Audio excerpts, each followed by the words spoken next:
Film शुरू होती है एक गांव को दिखाने से। हम एक घर में डैनी नाम की एक औरत को देखते हैं जो पूरे घर को ठीक कर रही थी। उसका हस्बैंड दिमाग का डॉक्टर है। उसके हस्बैंड का नाम टेड होता है। अब उनका ये नया घर एक ऐसी जगह पर था जहाँ नेटवर्क भी ठीक से नहीं आ रहा था। करीब बात डैनी की, वो पिछले काफी दिनों से घर को ठीक करने का काम कर रही थी क्योंकि घर बहुत पुराना था। अब डैनी को घर में एक ऐसी जगह मिल जाती है जहाँ नेटवर्क आ रहा है, इसलिए वो टेड को कॉल करके उससे थोड़ी बातें कर लेती है क्योंकि उसका टाइम नहीं गुजर रहा था, वो बोर हो रही। अब किसी काम के सिलसिले में टेड को आज हॉस्पिटल ही रुकना पड़ता है, इसलिए घर में डैनी को अकेले ही रात गुजारनी पड़ी और दरवाजे के पास ही घर के अंदर वाली साइड पर टेंट लगा लेती है सोने की। रात काफी हो गई थी। कुछ देर बाद दरवाजे पर एक अनजान आदमी आया और वो दरवाजे की खिड़की से अंदर झांक रहा। वो डैनी से बात करता है। कहने लगा कि दरवाजा खोलो क्योंकि तुम्हारी जान को खतरा है, कोई तुम्हें मारना चाहता है, तुम्हारे घर में घुस आया है। अब डैनी को इस आदमी से ही डर लग रहा था, इसीलिए वो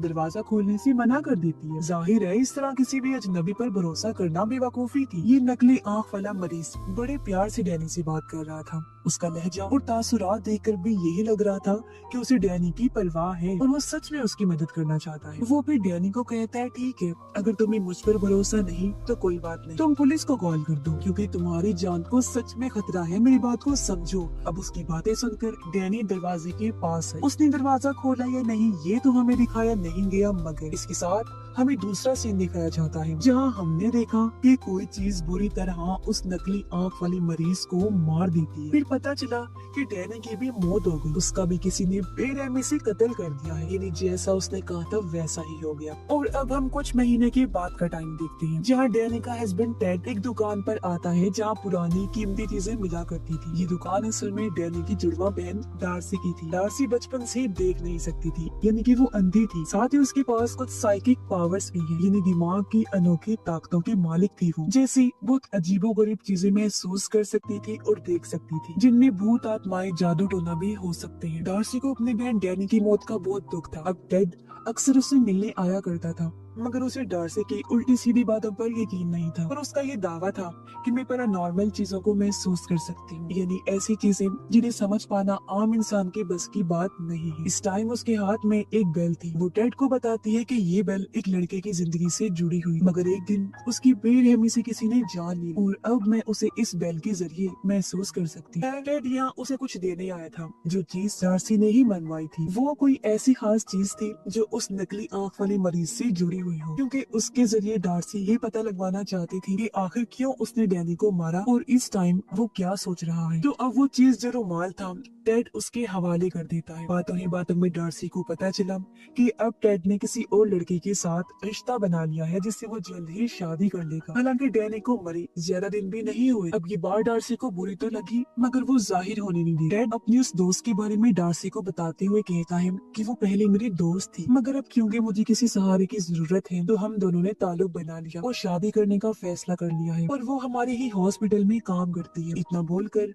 वो वहाँ से चला गया, मगर हम समझ जाते हैं कि उस रात टेड का हॉस्पिटल रुकने का मकसद अपनी दोस्ती हो सकती है, जिस वजह से डैनी को रात अकेले ही गुजारनी पड़ी, यानी वो पहले से ही उसे धोखा दे रहा था। अब शाम को डार्सी अपने घर आ गई, साथ में वो नकली आंख वाली मरीज का रुमाल भी लाई। वो रुमाल टेबल पर रखकर उसके अंदर कोई चीज रखती है और अपने ग्लव्स उतारकर जैसे उसे छूती है वो बहुत ही चौंका देने वाली चीज दिखती है जिसकी उसे उम्मीद नहीं थी, क्योंकि वो काफी घबरा गई और उसकी आंखों में आंसू भी आ गए थे। अब डार्सी एक स्टोर रूम में जाती है जहाँ उसने बड़ा सा लकड़ी का संदूक रखा हुआ था। पहले वो उसे गौर से देखती है, फिर उसके पास आकर बैठ। इस रूम में और भी कई सारी अजीब चीजें पड़ी हुई जिनका ताल्लुक किसी न किसी इंसान से था, जिनको भी डार्सी महसूस कर सकती है जो इस दुनिया में नहीं रही। अब इसके बाद हम देखते हैं कि टेड नींद से जाग गया है। वो तैयार होकर हॉस्पिटल के लिए निकलने ही वाला था, मगर उसकी दोस्त उसे रोक दी। वो उसे कैमरा में तस्वीरें दिखाने लगी। ये कैमरा असल में डैनी का था जो टेड की दोस्त को मिल गया।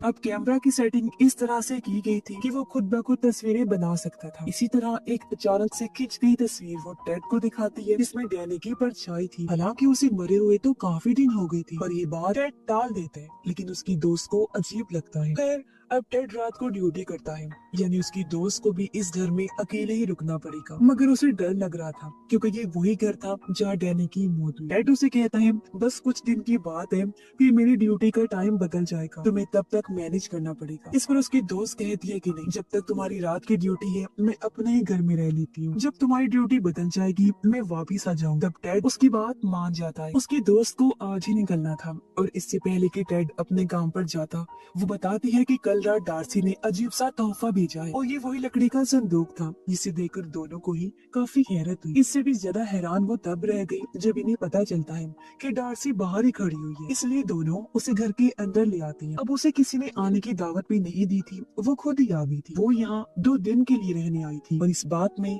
टेड की दोस्त को कोई दिलचस्पी नहीं थी, लेकिन टेड उसे मना नहीं कर पाता। अब ना तो यहाँ टेड होगा और ना ही उसकी दोस्त, लेकिन फिर भी डार्सी रुकना चाहती थी। अब डार्सी उन्हें लकड़ी के संदूक वाला तोहफा दिखाती है, जो सच में अजीब था क्योंकि अंदर लकड़ी का ही बना बड़ा सा पुतला था। उसे देख टेड की दोस्त को बहुत बुरा लगा। जब टेड उसे समझाता है कि जब डार्सी चली जाएगी तो मैं इस पुतले को हटा दूंगा, जब तक वो यहाँ है प्लीज मेरी खातिर उसे बर्दाश्त कर लो। अब टेड तो निकल गया। फिर कुछ देर बाद उसकी दोस्त भी निकलने वाली थी, लेकिन उसकी चाबियां कहीं गुम हो गई थी। टेड की दोस्त चाबियां ढूंढने की बहुत कोशिश करती है, लेकिन वो उसे कहीं भी नहीं मिलती। डार्सी वहाँ पर बड़ी आराम से बैठी हुई थी, ऐसा लग रहा था जैसे वो पहले से ही जानती हो कि यहाँ क्या होने वाला है। चाबियां ना मिलने पर डार्सी उसे पूछती है क्या तुम अब नहीं जाने वाली? वो कहती है नहीं और मजबूरन अब उसे भी घर में ही रुकना पड़ता है। कुछ देर बाद टेड की दोस्त आकर देखती है कि संदूक में बड़ा लकड़ी का वो पुतला डाइनिंग टेबल की एक कुर्सी पर बैठा हुआ है। उसे देख टेड की दोस्त को अजीब लगा। वो डार्सी से पूछती है क्या इसे तुमने बाहर निकाला? तो वो बड़ा ही अजीब जवाब देती है कि नहीं। तो फिर ये कैसे बाहर आया? अब इस बात को उसने सोचा भी, लेकिन फिर नजरअंदाज करके वो डार्सी के लिए खाना लाती है और इनके बीच कुछ बातें होती है। टेड की दोस्त उससे उसके काम के बारे में पूछती है। जब उसने बताया तो दिल ही दिल में वो डार्सी पर हंसती है। उसका मानना था कि डार्सी किसी चुड़ैल की तरह भूत आत्माओं जादू टोने पर यकीन रखती है। डार्सी उससे पूछती है अच्छा तुम्हें इस घर में कैसा लगता है? टेड की दोस्त ने जवाब दिया कि खास अच्छा नहीं लगा, जैसा आपकी बहन के साथ हुआ उससे तुम्हें ज्यादा सहम गई। फिर डार्सी उससे पूछती है अच्छा अगर कोई अनजान आदमी तुम्हें दरवाजा खोलने का कहे तो क्या तुम दरवाजा खोलोगी? इस पर वो कहती है कि नहीं, क्योंकि मैं इतनी बेवकूफ नहीं हूँ। ये सुनकर डार्सी को गुस्सा आ गया। वो कहती है मेरी बहन भी बेवकूफ नहीं थी और उसने भी दरवाजा नहीं खोला। वो नकली आंख वाला मरीज नहीं बल्कि कोई और ही है जिसने उसे मारा। ये सुन टेड की दोस्त कहती है कि अगर उस जैसे पागल इंसान ने उसे नहीं मारा तो किसने मारा होगा? डार्सी कहती है एक मेल नर्स जो टेड का दोस्त है और वो उसी हॉस्पिटल में काम करता है जहाँ टेड डॉक्टर है और वो नकली आंख वाला आदमी मरीज। ये सुन टेड की दोस्त को काफी अजीब लगता है। मगर अब हम उस रात का सीन देखते हैं जहाँ वो आदमी डैनी के दरवाजे पर आया था। यहाँ हमें पता चलता है कि सच में डैनी ने दरवाजा नहीं खोला था और नकली आंख वाला आदमी भी सच में उसकी मदद के लिए ही आया था, क्योंकि उस टाइम कोई घर में घुस आया था। जैसा उसने कहा भी था, वो दरअसल एक मास्क पहना आदमी था जिसने डैनी को बेरहमी से मार दिया था। कुछ देर बाद टेड की दोस्त उसे कॉल करके बताती है कि ये डार्सी बहुत ही अजीब है, उल्टी सीधी बातें करती है। उसका दावा है कि डैनी को नकली आंख वाली आदमी ने नहीं बल्कि तुम्हारे हॉस्पिटल में काम कर रहे नर्स ने मारा है जो तुम्हारा साथी है, और मुझे उसके साथ बिल्कुल अच्छा महसूस नहीं हो रहा। मैं अपने घर भी नहीं जा पाई, गाड़ी की चाबियां गुम हो गई हैं और मुझे तो लगता है कि इसने ही चाबियां इधर उधर की हैं। टेड उसे शांत करता है और कहता है कि कमरे का दरवाजा बंद करके सो जाओ। वो अपने रूम में गई तो थी लेकिन उसे नींद नहीं आती। नीचे आकर उसने देखा कि डार्सी सोफे पर ही बैठी बैठी सो गई है और अब वो चुपके से लकड़ी की मूर्ति के पास उसे चेक करने जाती है ताकि देख सके कि आखिर इसमें क्या राज छुपा है। पुतले के सर में 5 सुराख थी। टेड की दोस्त ने जब चेक किया तो एक में से डैनी और डार्सी की तस्वीर निकली, एक में था दांत और एक में छोटी सी खून की बोतल निकलती है। पर इसी बीच डार्सी की आंख खुल गई और वो गुस्से में कहती है कि सारी चीजें वापस रख दो। टेड की दोस्त वो चीजें वापस पुतले के सर में रख देती है और उसके जाने के बाद अब डार्सी पूरी रात पुतले के सामने ही गुजारती है, लेकिन टेड की दोस्त को डर लग रहा था।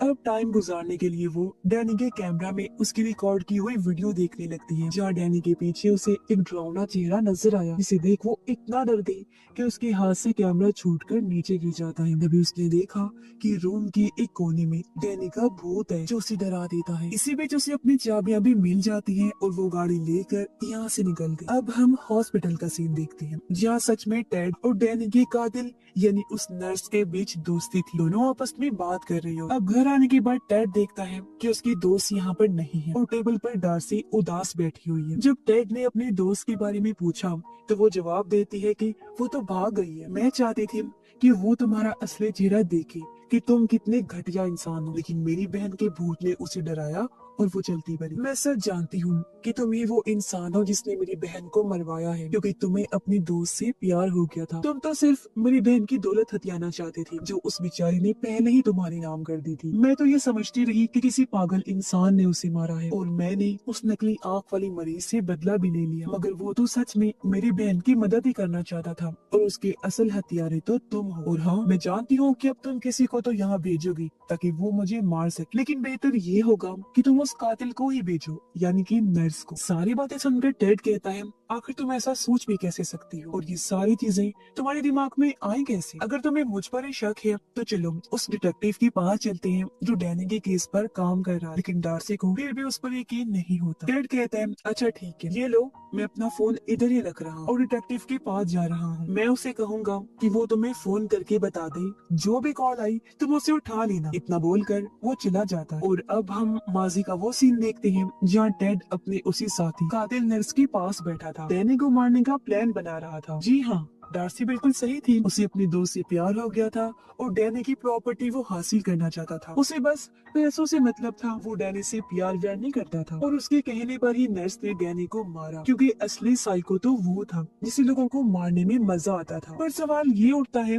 कि इस सब में नकली आंख वाले आदमी का क्या है? तो असल बात ये है कि भले ही वो दिमागी तौर पर ठीक नहीं था, लेकिन दिल से वो भला इंसान ही था। वो कोई कातिल नहीं था। उसने टेड और नर्स की बातें सुन ली थी, इसलिए उस रात वो डैनी को बचाने के मकसद से गया, लेकिन डैनी ने उसकी बात का यकीन नहीं किया और वो मारी गई। और क्योंकि शक उस आदमी पर था, इसलिए उसे डार्सी ने मार डाला। जो भी तो उसने कहा था कि मैंने उस आदमी से बदला लिया। इसके बाद हम देखते हैं कि टेड डार्सी को भी मारने का प्लान बना चुका है। उसने जाते जाते फर्श की एक टाइल निकाल दी ताकि जब वो फोन उठाने आए तो उस जगह से नीचे गिर जाए। उसने नर्स को भी ये काम दे दिया था कि अब तुम्हें डैनी की बहन डार्सी को भी मारना है। वो इस काम के लिए राजी हो गया और खुशी खुशी उसके घर के लिए निकल जाता है। अब टेड हॉस्पिटल के नंबर से घर के नंबर पर कॉल करता है और जैसे ही डार्सी फोन उठाने के लिए आगे बढ़ी, प्लान के मुताबिक वो नीचे गिर जाती है। नर्स जब वहाँ आया तो पहले उसकी नजर लकड़ी के पुतले पर गई और फिर डार्सी पर, जो बुरी तरह जख्मी हो गई थी। उसके सर पर गहरी चोट लगी थी और बहुत ज्यादा खून बहने की वजह से जल्दी उसकी मौत हो जाती है। पर यहाँ एक नया ट्विस्ट आता है।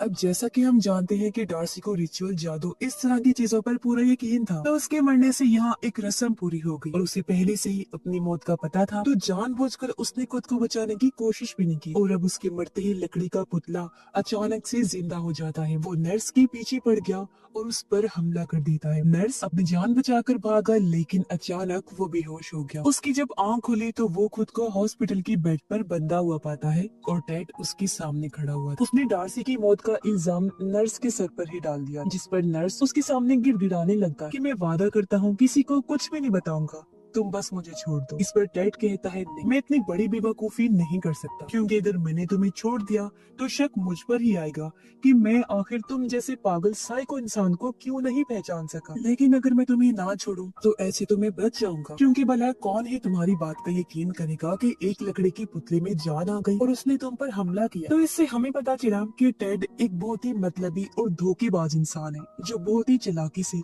लोगों का इस्तेमाल किया करता था और उसने तकरीबन सभी का इस्तेमाल किया, यहाँ तक कि अपनी बीवी का भी। अब डार्सी नर्स को मार भी सकती थी, लेकिन वो इतनी आसानी से उसे बख्शने वाली नहीं, बल्कि वो उसे तड़पाना चाहती थी, जैसे उसने डैनी को मारा और कई लोगों पर जुल्म करके उन्हें तकलीफ दी। साथ ही जब वो नर्स था तो उसने बहुत लोगों के साथ ज्यादतियां भी की। अब एक मरीज नर्स से अपना बदला लेने आया और वो उसकी उंगली को काट लेता है, जिससे वो बुरी तरह तड़पने लगा। इसके बाद हम देखते हैं कि टेड, जो काफी परेशान लग रहा था, अपने घर आया। वो उसी बेल को देखता है जिसके बारे में डार्सी ने कहानी सुनाई। वो बेल को बचाकर उस लड़के की आत्मा को बुलाने की कोशिश करता है जिसके साथ ये बेल जुड़ी हुई थी, मगर अजीब कुछ भी नहीं हुआ। इससे टेड को लगता है कि शायद सुपरनेचुरल जैसी कोई चीज होती नहीं है और डार्सी बस फ्रॉड करती। साथ ही हमें पता चला कि टेड की दोस्त ने भी उसे छोड़ दिया, यानी इस तरह डार्सी का अपनी बहन की तरफ से बदलाव पूरा हो गया, क्योंकि टेड की पूरी जिंदगी बर्बाद हो चुकी थी। और तभी हम बहुत चौंका देने वाला सीन देखते हैं। जिस लड़के की बेल थी, तभी उसकी आत्मा टेड की साथ आकर खड़ी हो जाती है, जिसका मतलब कि अब टेड भी बचने वाला नहीं है। और इसी के साथ इस फिल्म की कहानी भी यहीं पर खत्म हो जाती है।